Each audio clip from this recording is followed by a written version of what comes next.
நான் தெரியாதனமா ஊருக்கு வந்த பிறகு ஒரு ஆர்கனைசர் ஃபோனில் கேட்டார், சார் உங்களுக்கு எதாவது பட்டம் அப்படின்னாரு. புதுசாக வாங்க இந்த சொல்லுவோன்னு நகைச்சுவை நயாகரான அவர் காதில் என்ன விழுந்ததுன்னு தெரியல. இன்விடேஷனில் நகைச்சுவை வயாகரான்னு நச்சு விட்டார். அது பரவாயில்லைங்க. மேடைக்கு வரேன், எல்லாம் தள்ளி உட்கார்றாங்க. ரசிப்புன்றதே ரொம்ப பெரிய விஷயம். சில இடத்துல பேச கூப்பிட்டு முன் வரிசையில் உட்காந்து நம்மளே உத்து பார்ப்பாங்க. நமக்கு பயமாக இருக்கும், பட்டன் கிட்டன் போடாமல் வந்துட்டோமான்னு. சில பேர் இருக்காங்க சார், நாங்களாம் என்ன பண்ணுவேன், நான் என்ன பண்ணுவேன், இந்த முதல் வரிசையில் இருக்கிறதா ஒரு 3 பேரை ஃபிக்ஸ் பண்ணிவிட்டு ஐ கான்டாக்ட் அவங்கக்கிட்டே இருக்கும், தப்பிக்கவே முடியாது. மீதி யார் எழுந்து போனாலும் கவலை இல்லை. ஆனால் நம்ம ஆளுங்க நம்மளோட புத்திசாலி. 5 நிமிஷம் என்ன இருந்தாலும் நம்மளை பார்த்தே பேசுகிறான்னு டக்குன்னு வாட்ஸ்அப் செல்ஃபோன் எடுத்துருவார். அன்றைக்கி ஒருத்தர் அப்படி தான் பேசின்னு அவரை பார்த்து பேசினே செல்ஃபோன் எடுத்துட்டார். எடுத்து அவர் போட்டு முடிகிற வரையும் ஏதோ பார்த்துன்னு இருக்கார். இந்த ஃபஸ்ட்டு ரோலை உட்காந்து அந்த மாதிரி பண்ணால் பேசுறதுக்கு ரொம்ப கஷ்டமாக இருக்கும். முடிஞ்சவுடனே அவரை கூப்பிட்டேன், உங்கள் செல்ஃபோன் தான், ஆனால் ஃபஸ்ட்டு ரோல் வந்து இந்த மாதிரி பண்ணுறீங்களே அப்படின்னா வெளியில் போய் பண்ணியிருக்கலாமேன்னு. என்ன சார் தப்பாக நினச்சிட்டீங்க, வாட்ஸ்அப்பில் உங்களது தான் பார்த்துன்னு இருந்தேன்னாரு. ஏன்னா நான் தான் நேரில் பேசின்னு இருக்கேன். அடுத்தது ஒன்று சொன்னார் சார், ஆனால் இதில் நீங்கள் நல்லா பேசுனீங்க சார்னு. ஒன்றும் பண்ண முடியாது. எனக்கு ரொம்ப மகிழ்ச்சி. வரும்போது மக்கள் நிறைய பேர் என்னை செல்ஃபிலாம் எடுத்தாங்க. யாராவது வந்து நம்மக்கிட்ட செல்ஃபி எடுக்கணும்னு நமக்கு ஒரு மரியாதை மகிழ்ச்சி. ஆனால் சில வாய்ட்டு அது துன்பத்தில் முடியும், வேறு ஒன்றும் இல்லை, வேறு அவாய்ட் பண்ணவே முடியாது. நான் சொல்லியிருக்கேன், ஒரு முறை பொள்ளாச்சியில் கூட்டம் முடிச்சுட்டு கோயம்புத்தூருக்கு வந்து வண்டி ஏறணும். லேட்டாகிட போகுதுன்னு கடைசி வண்டியாக 11:30க்கு ட்ரிவாண்ட்ரம் எக்ஸ்பிரஸ் வந்தேன். ஸ்டேஷன் உள்ளே வந்தவுடனே தான் தெரியும் 2 ஹவர் டிலே. 1:30 மணிக்கு தான். ஒரிஜினலாக மெட்ராஸ் போகிறவங்களாம் நல்ல ட்ரெயினில் போயிட்டான், சேரன், ப்ளூ மவுண்டன். நான் மட்டும் தனியாக உட்காந்துட்ருக்கேன். மணி 1 மணி இருக்கும் நைட்டு. ட்ரெயின் இன்னும் 1/2 ஹவரில் வரப்போகுது.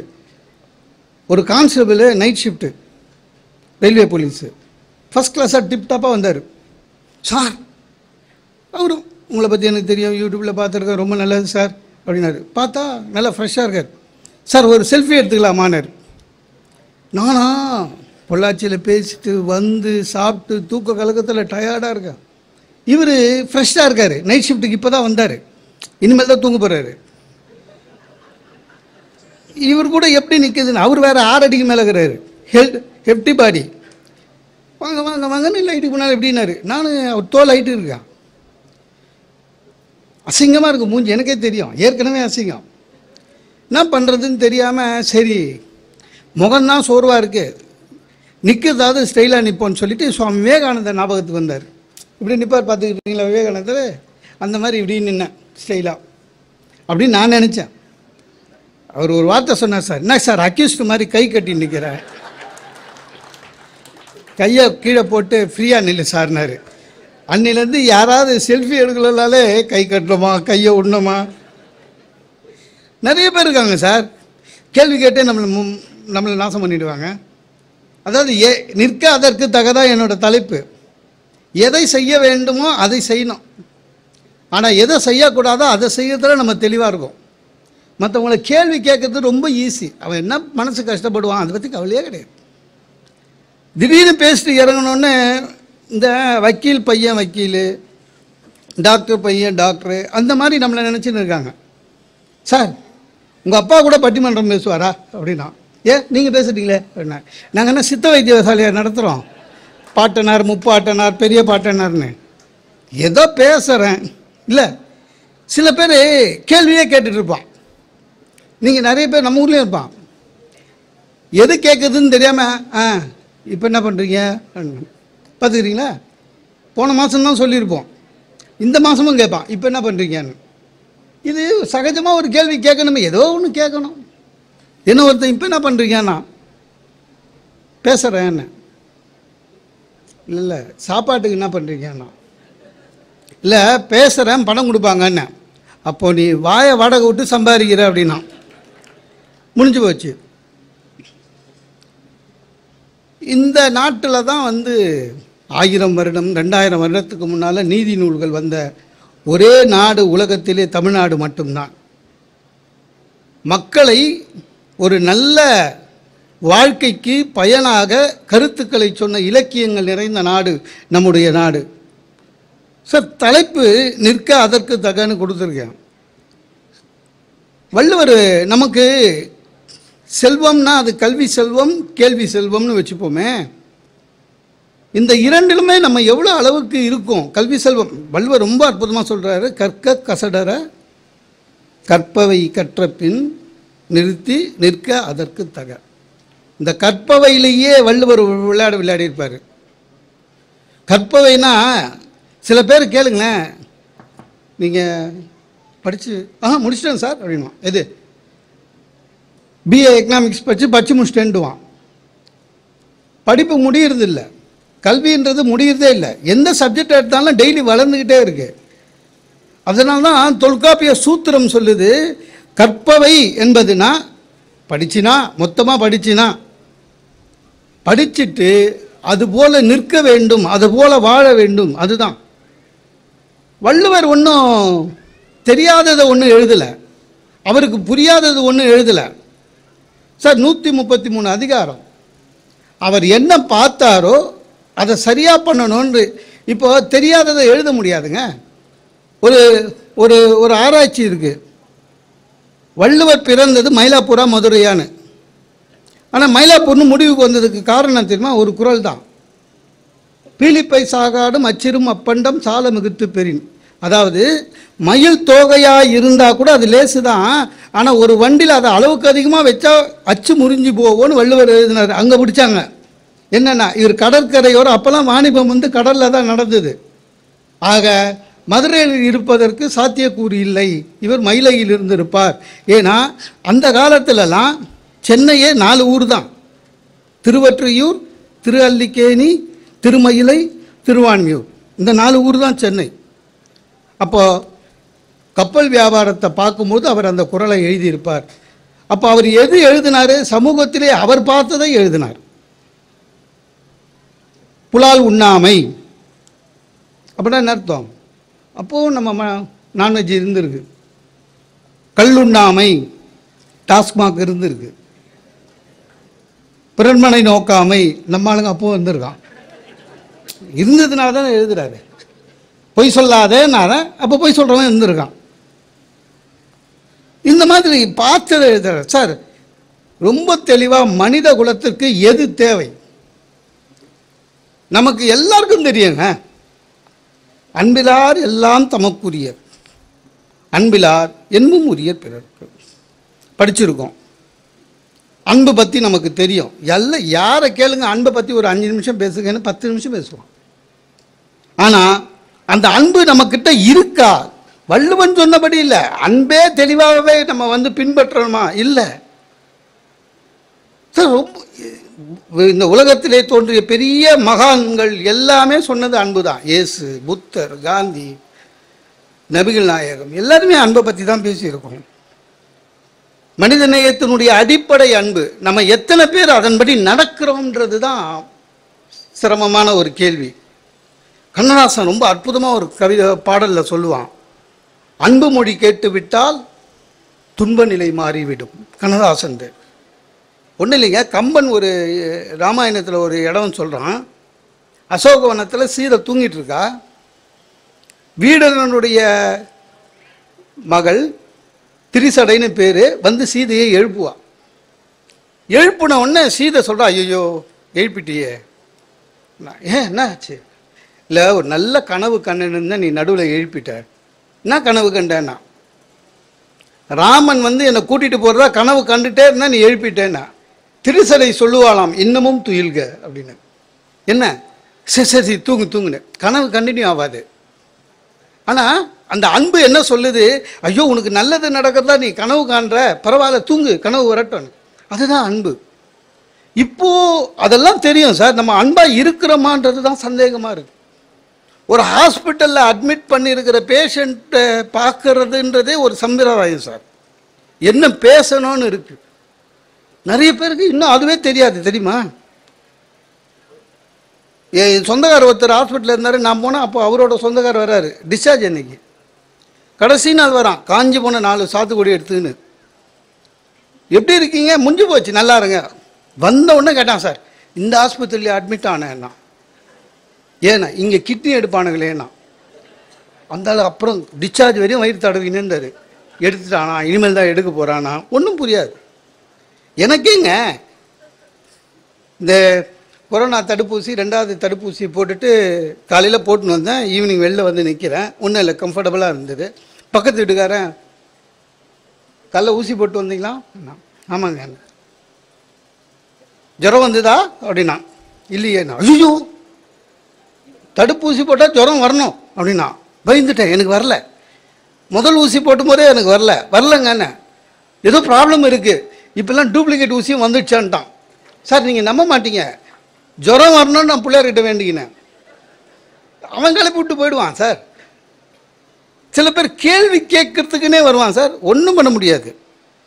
இந்த ஒரு ஃப்ளாட் வாங்கினேன் ஃபர்ஸ்ட் ஃப்ளோரில். எல்லா சொந்தக்காரனையும் கிரகப்பிரவேசம்னு கூப்பிட்டேன். எங்கள் மாமா வந்தார். வந்து எப்பவுமேங்க ஏதாவது ஒரு ஃப்ளாட்டு இல்லை ஒரு கிரகப்பிரவேசத்துக்கு போனீங்கன்னா போயிட்டு வாழ்க வளமுடன், நன்றி வணக்கம், கண்டிப்பாக கேசரி பொங்கல் வடை போடுவான். சாப்பிட்டு வீட்டுக்கு வந்தோம். நீங்கள் என்ன உண்மையிலே கான்ட்ராக்டராக இருந்தாலும் இல்லை என்ஜினியராக இருந்தாலும் கப்சிப்னு வரணும். சில பேர் பண்ண மாட்டான், பார்த்துக்கிறீங்களா?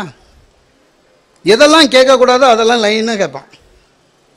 எவ்வளோ ஆச்சு, நீ கொடுக்க போறியா? அவனே ஏகப்பட்ட கடன் வாங்கி கட்டியிருக்கான். எவ்வளோ ஆச்சு? சில பேர் என்ன கம்பி போட்ட, என்ன சிமெண்ட்டு போட்ட, தாங்குமா கான்ட்ராக்ட், இதெல்லாம் தேவையில்லாது. எங்கள் மாமா வந்தாருங்க காலையில், ஃபஸ்ட் ஃப்ளோரு ஃப்ளாட்டுக்கு வந்தார். சுற்றி பார்த்தாரு. எவ்வளோ, அவரும் அதே தான், எவ்வளோ ஆச்சு அப்படின்னாரு. தாய் மாமா ஆச்சுன்னு சொல்லிட்டேன். அவ்வளோவா? இல்லை இந்த ஏரியாவில் அவ்வளோதான் மாமான்னு. நாளைக்கு அப்புறம் பசங்கள்லாம் பெருசானா இதை இடித்து எக்ஸ்ட்ரா கட்டிக்கலாமா அப்படின்னாரு. எது சைடில்? முடியாது மாமான்னு. ஏன் என்னாரு? இல்லை இந்த செவிடு அவனுக்கும் சொந்தம் அண்ணன், பக்கத்து ஃப்ளாட்டுக்காரனுக்கு. அப்போ மேலே அப்படின்னாரு. செகண்ட் ஃப்ளோருக்காரனுக்கு அதுதான் தர அப்படின்னா. இது அண்ணா கிரவுண்ட் ஃப்ளோருக்காரனுக்கு அதான் சீலிங்கு அப்படின்னா. ஒரு கேள்வி கேட்டார் சார். ஏண்டா இத்தனை லட்சம் கொடுத்து வாங்கியிருக்க, இந்த செவரை கேட்டால் உந்தில்லை அவந்துன்ற, இந்த செவரை கேட்டால் உந்தில்லை அவந்துன்ற, உத்தரம் அவந்துன்ற, இது நிற்கிற இடம் வந்துன்ற, இப்போ நீ உன் காசுக்கு என்ன தான் வாங்கினேன் அப்படின்னாரு. இந்த காத்தா அப்படின்னாரு.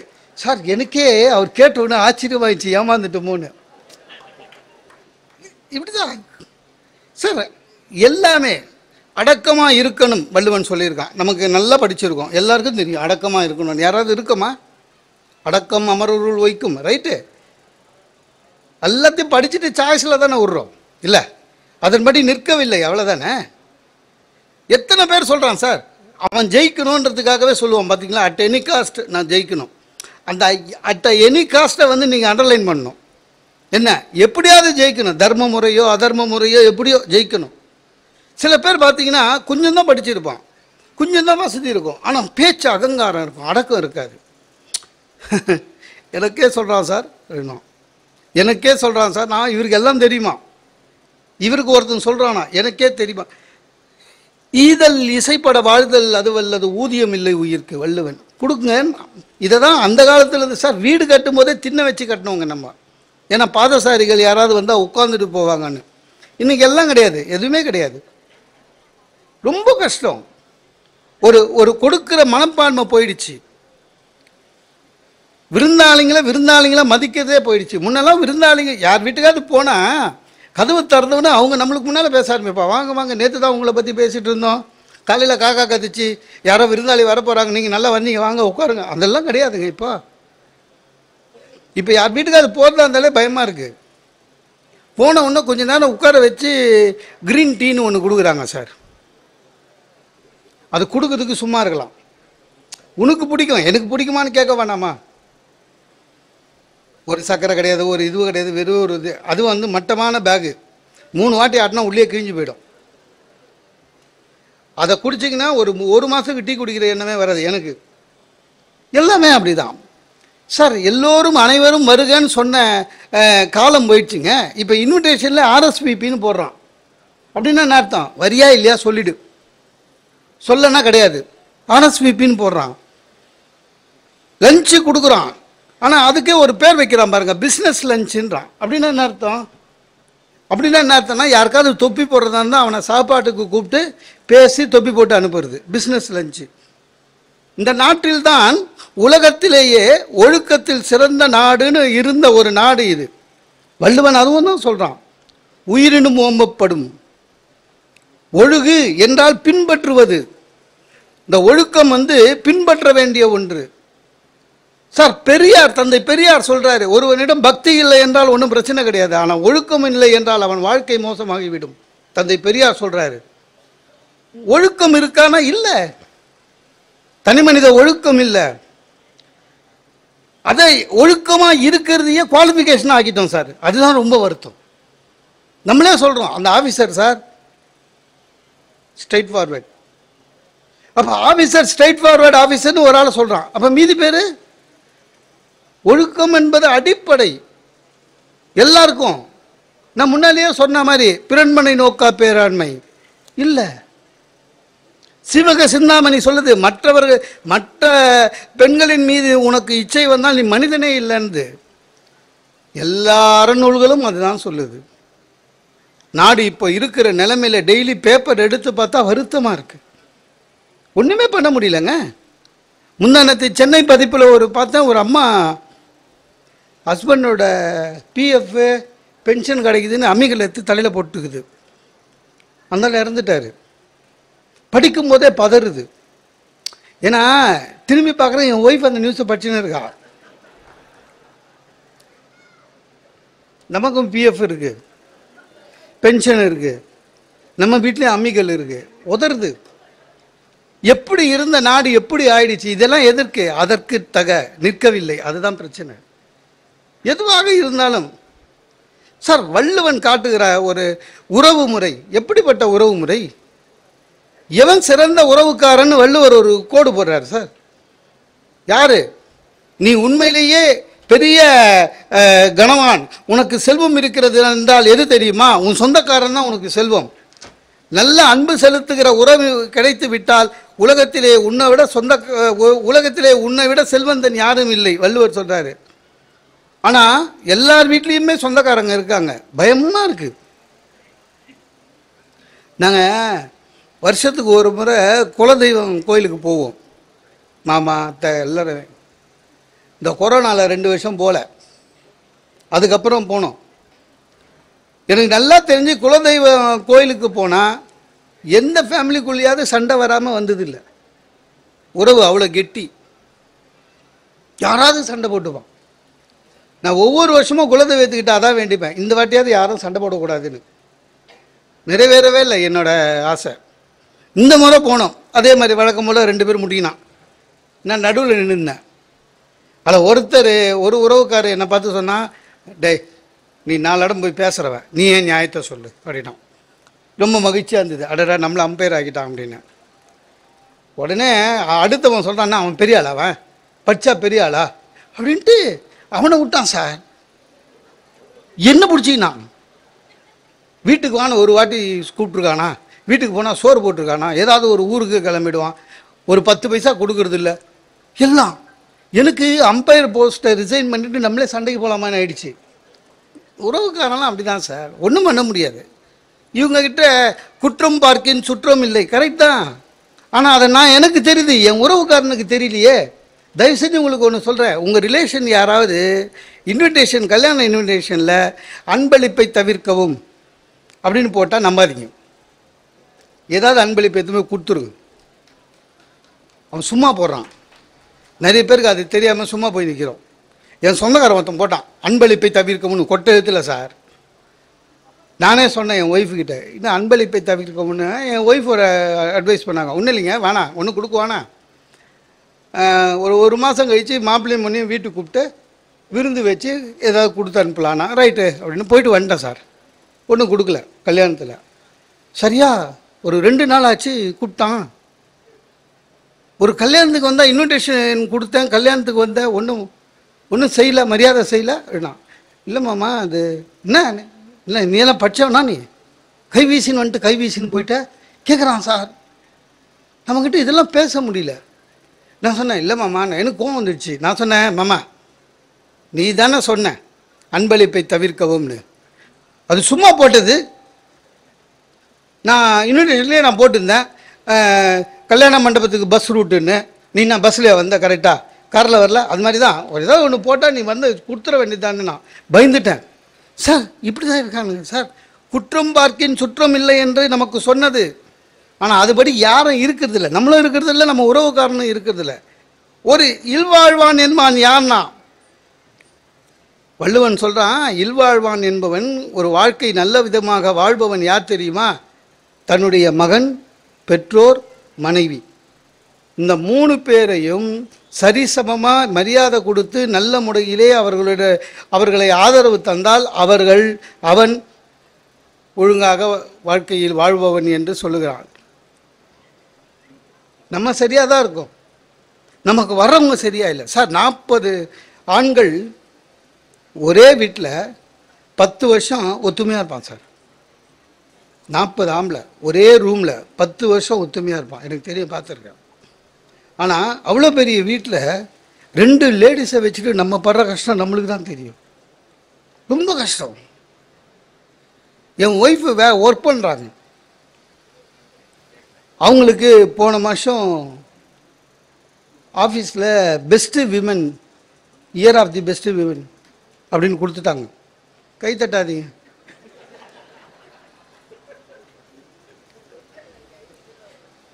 இல்லை, பெஸ்ட்டு விமன் ஒய்ஃபுக்கு கொடுத்தாங்க. அவள் ஃபோன் பண்ணி எனக்கு சொன்னான், ஏங்க விமென்ஸ் டேக்காக பெஸ்ட்டு விமன் அவார்டு எனக்கு கொடுத்தாங்கன்னு. எனக்கு பக்குன்னு ஆயிடுச்சு. நம்மளை ஒரு வார்த்தை கேட்காம எப்படி தனியாக கொடுத்தான்னு. அப்புறம் நான் என்ன பண்ணேன், சரி வெரி குட், நான் அவங்கக்கிட்ட சொல்ல முடியாதுல்ல, வெரி குட், இது யூ ஆர் டிசர்வ் இட், இதுவே உனக்கு லேட்டு அப்படிலாம் சொல்லிவிட்டு அது நான் வீட்டுக்கு போகிறேங்கன்னு போயிட்டாங்க. அப்புறம் அவங்க ஹெச்ஆருக்கு அடித்தேன் மேனேஜருக்கு.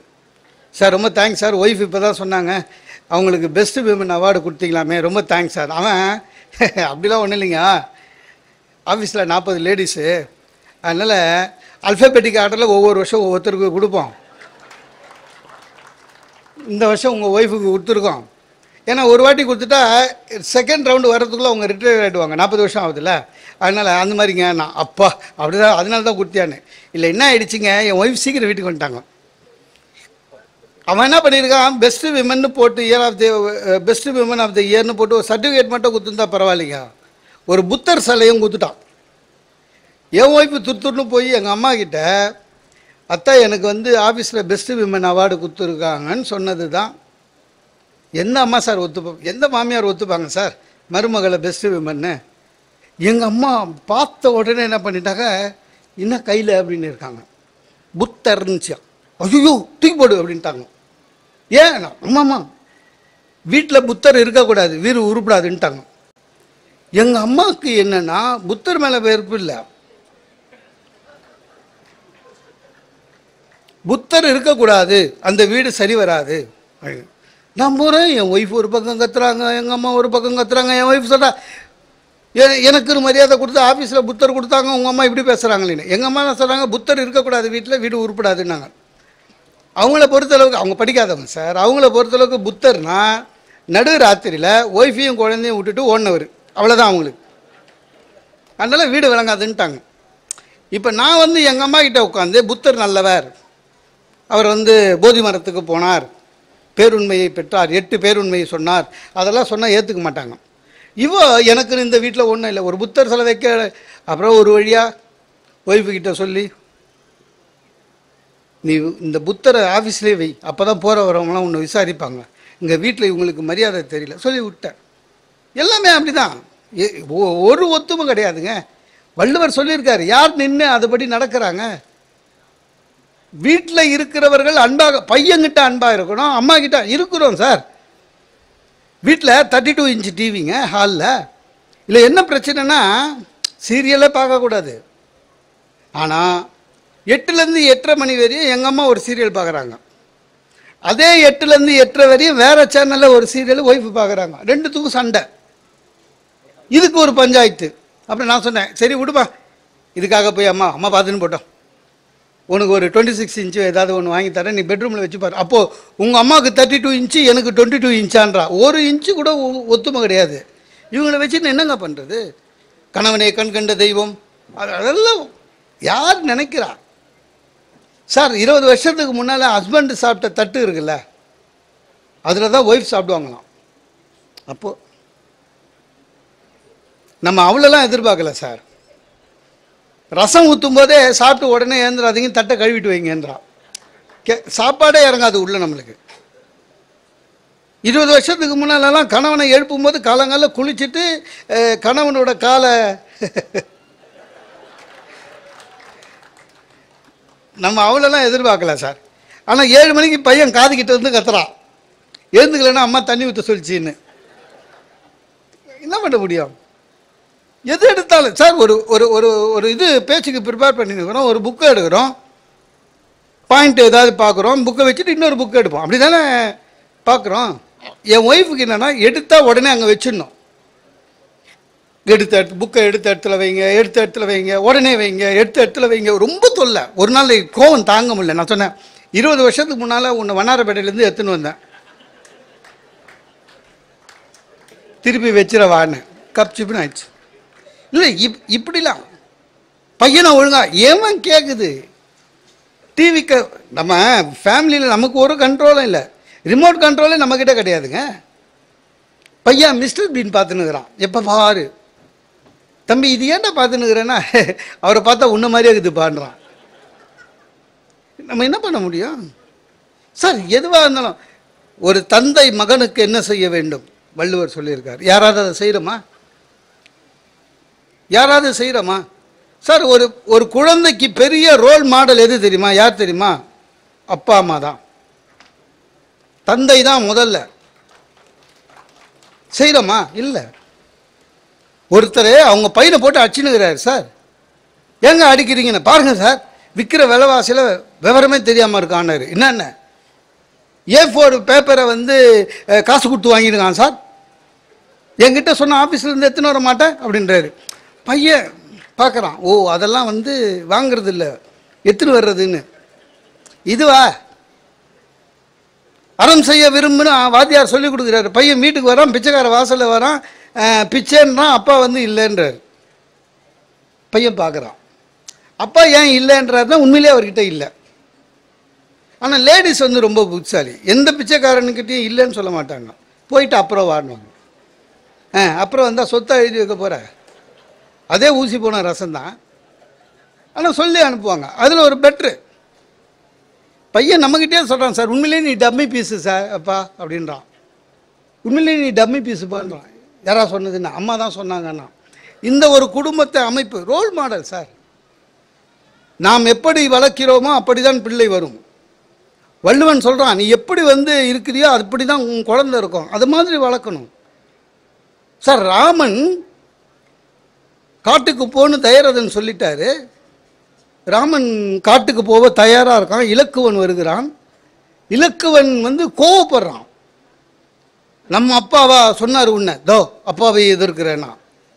அப்போது ராமன் சொல்கிறான், நன்சொற்கள் தந்து நாளும் வளர்த்த தாதை. அப்பாடா நம்மளை வளர்த்தவர், நல்ல வார்த்தை சொல்லி நம்மளை வளர்த்தவர், அவரை கோச்சிக்க கூடாது சொல்கிறான்.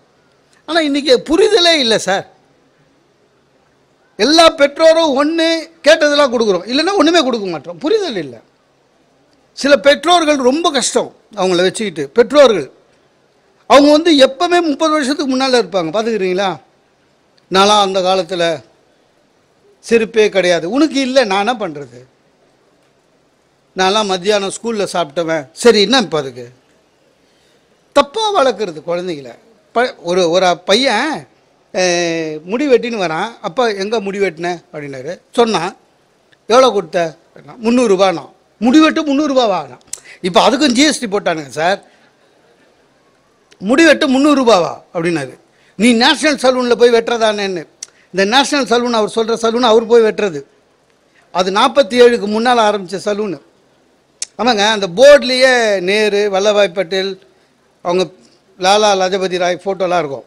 ஏதோ அவங்க 3 பேர் இவங்ககிட்ட முடி வெட்டின்னு தான் சுதந்திரம் வாங்கி கொடுத்தா மாதிரி. என்ன நீ அங்கே வெட்டிக்கு தானே, அவர் வெட்டுறாரு, இன்னும் 50 ரூபா தான் கொடுக்குறாரு. பசங்களை வாழ விடணும் சார். நிறைய பெற்றோருக்கு அது தெரியல. பையன் என்ன படிக்கணும்னு அவங்க முடிவு பண்ணுறாங்க.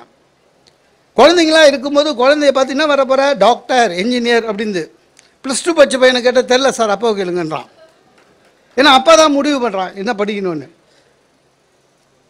மறந்து விடாதீர்கள். ரொம்ப மனசு வேதனை எது தெரியுமா, நீட் தேர்வில் முறைகேடு நடந்தது சார். அதில் 3 குழந்தைங்களோட அப்பாவை அரெஸ்ட் பண்ணாங்க. டாக்டர்ஸ் மன்னிக்கணும், அதில் ஒருத்தர் டாக்டர் தப்பு பண்ணாங்க. நீ குழந்தைக்கு என்ன சொல்லித்தர, நம்ம குழந்தைக்கு நம்ம சொல்லி கொடுக்குறது தானே. குழந்தைங்களை வந்து சில பேர் சில குடும்பத்தில் பார்த்தீங்கன்னா குழந்தைங்களை சொந்தக்காரங்கிட்ட தள்ளி வைப்பாங்க. அந்த அம்மா சொல்லும், டேய் நாளைக்கு கல்யாணத்துக்கு போகிறோம், உங்கள் அத்தை வருவாங்க. பையன் உடனே பேசாத, உங்கள் அத்தை கிட்டே பேசக்கூடாது. பையன் யோசிக்கிறான், அத்தைக்கிட்டே பேசக்கூடாதுன்னா அத்தை பொண்ணுக்கிட்டே பேசவே முடியாது, நான் எதுக்கு கல்யாணத்துக்கு வரணுன்றான்.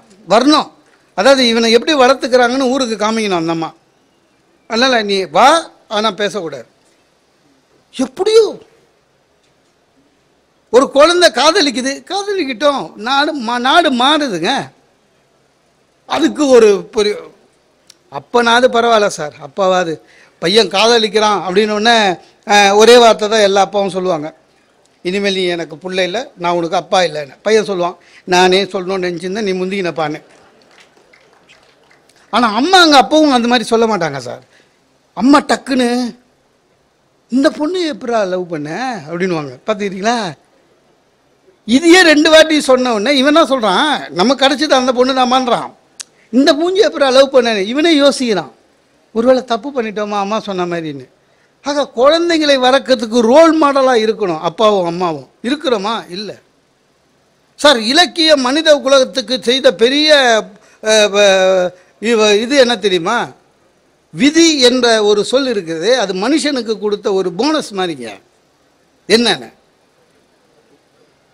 உன்னுடைய நோக்கத்தில் இருக்கிற பிரச்சனை வந்தது வச்சுக்கோ, அதுலேயே முடங்கி போயிடக்கூடாது, மனசு உடஞ்சிடக்கூடாது, உனக்கு ஒரு உத்வேகம் வரணும். அதனால் அதை தூக்கி ஒரு ஓரமாக போடணும். அந்த ஓரமாக போடுறதுக்கு இடம் தான் விதி. விதி போ முன்னால் போ. ஆனால் நிறைய பேர் பார்த்தீங்கன்னா அதையே மெயின் ஆக்கிடுவான். பார்த்துக்கிறீங்களா, எல்லாத்துக்கும் விதி சொல்கிறான். ஒரு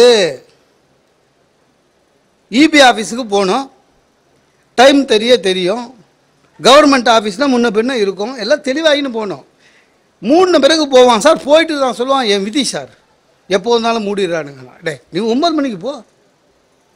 அது என்னவோ தெரியல சார், நான் நின்னாலே பஸ்ஸு வராது, பஸ் வர நேரத்துக்கு போகணும் நீ சார். பந்தியில் உட்காந்துன்னு இருக்கான் சார், ஒரு ஆள் பச்சடி போட்டுக்கினே வரான். அவன் ஏதோ ஞாபகத்தில் இந்த பச்சடி இந்த இலைக்கு போட்டான், இவனை விட்டான், அடுத்த இலைக்கு போட்டான் பச்சடி.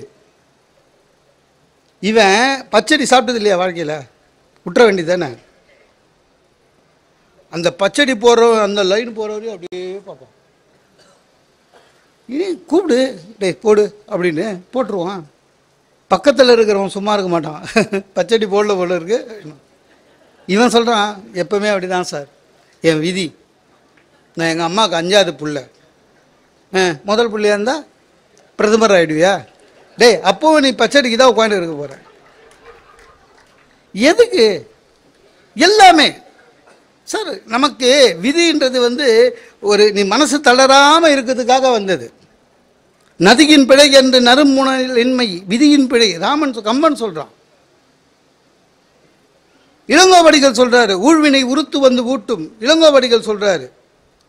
ஆனால் நமக்கு அதெல்லாம் ஒன்றுமே தெரியலைங்க.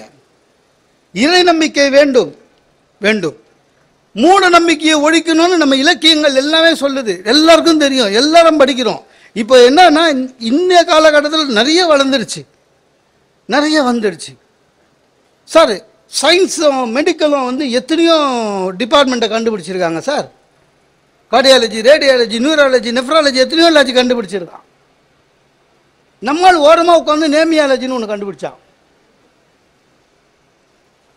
யார் போ பேரை மாற்றிடுவான், இன்சியலை மாற்றுவான் சார்.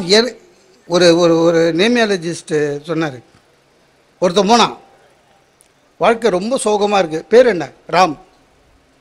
இங்கிலீஷில் எப்படி ஸ்பெல்லிங் எழுதுவேன்? உலகம் ஃபுல்லாக ஆர்ஏஎம் தான் எழுதும். ஆர்ஏஎம், அதுதான் தப்பு. உன் ஜாதகப்படி 3 லெட்டரில் வரக்கூடாது. அப்புறம் எப்படி எழுதுனா 2 R போடு, 3 A போடு, 2 M போடு. என்னடா சார்? ஒரு ஆள்கிட்ட நான் போனேன்,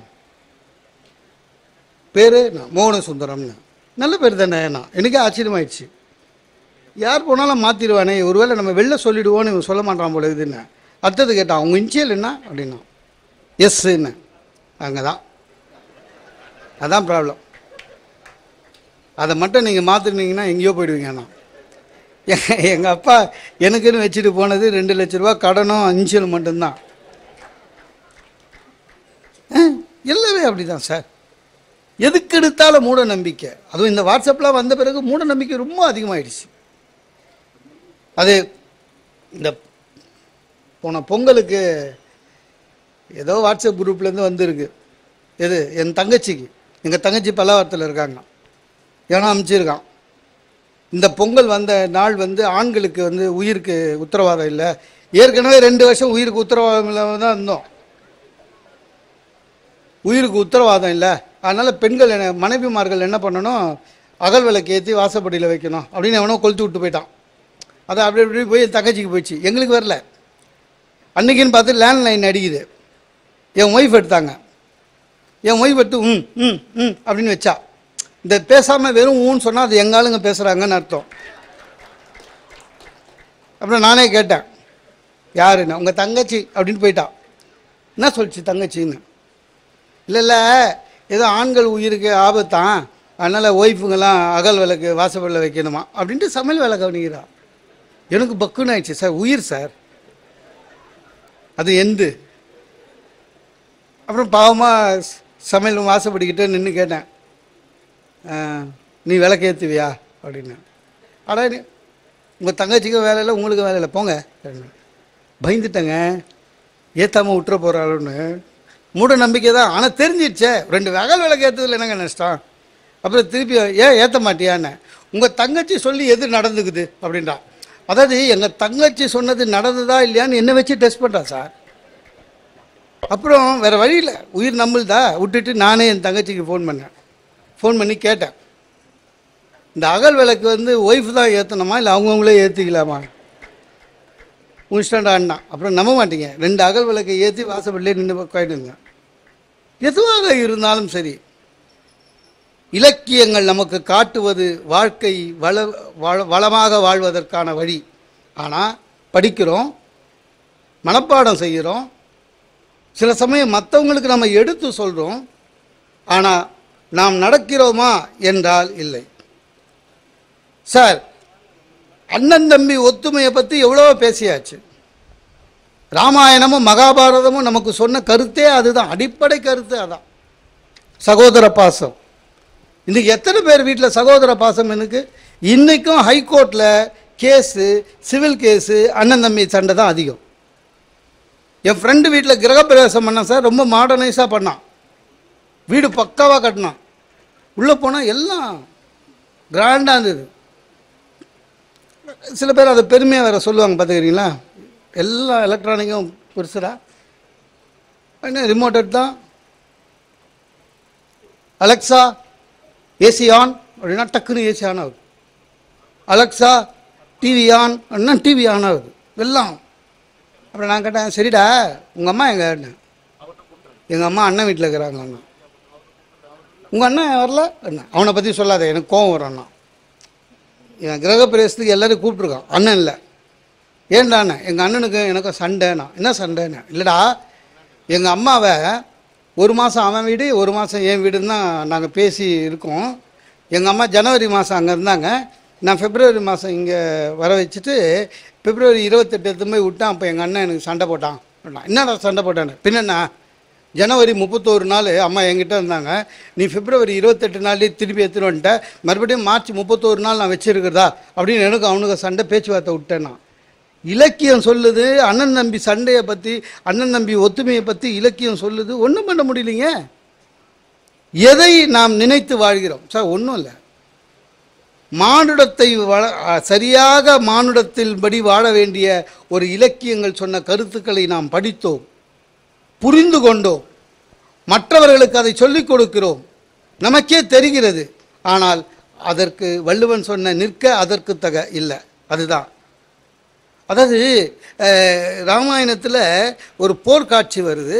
போர்க்காட்சியில் பிரம்மாஸ்திரத்தை லக்ஷ்மணன் எடுத்தான் இந்திரஜித் மேலே போடுறதுக்கு. அப்போ ராமன் தடுக்கிறான்.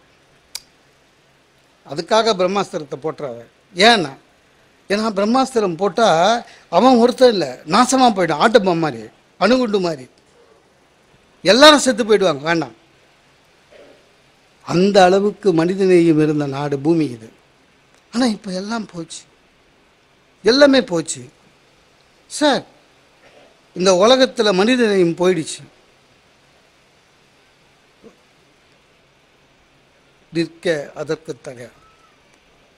மனிதன் மனிதனாக வாழ வேண்டும். போன்றில் புகழோடு தோன்றுக என்று சொன்னானே, வையத்துள் வாழ்வாங்கு வாழ்பவன் வானுரையும் தெய்வத்துள் வைக்கப்படும் என்று வள்ளுவன் சொன்னது எதற்கு தெரியுமா? நீ கல்வி கற்க வேண்டும், கல்வியை புரிந்து கொள்ள வேண்டும், கற்றவையை தெளிவாக நடக்க வேண்டும். ஒரு மனிதன், விவேகானந்தர் சொல்லுவார், நம்ம நிறைய நல்லது படிக்கிறோம், உண்மை பேசு, அந்த மாதிரி நிறைய இருக்கு, சத்தியம் எல்லாம் இருக்கு. விவேகானந்தர் சொல்வது என்ன தெரியுமா? நீ எல்லாத்தையுமே ஃபாலோ பண்ண முடியாது, வேணாம். ஆனால் உன் வாழ்க்கையிலே ஒரே ஒரு கொள்கையிலே தெளிவாக இருந்தால் நீ வாழ்க்கையை சரியாக வாழ்ந்தாய் என்று அர்த்தம். நிற்க அதற்கு தக என்பதற்கும் அதுதான் பொருள் என்று கூறி வாய்ப்புக்கு நன்றி பாராட்டி விடைபெறுகிறேன். நன்றி, வணக்கம். இந்த தகவல் உங்களுக்கு பிடிச்சிருந்தா லைக் பண்ணுங்க, உங்க ஃப்ரெண்ட்ஸுக்கு ஷேர் பண்ணுங்க, மறக்காம எங்க சேனலுக்கு சப்ஸ்கிரைப் பண்ணுங்க.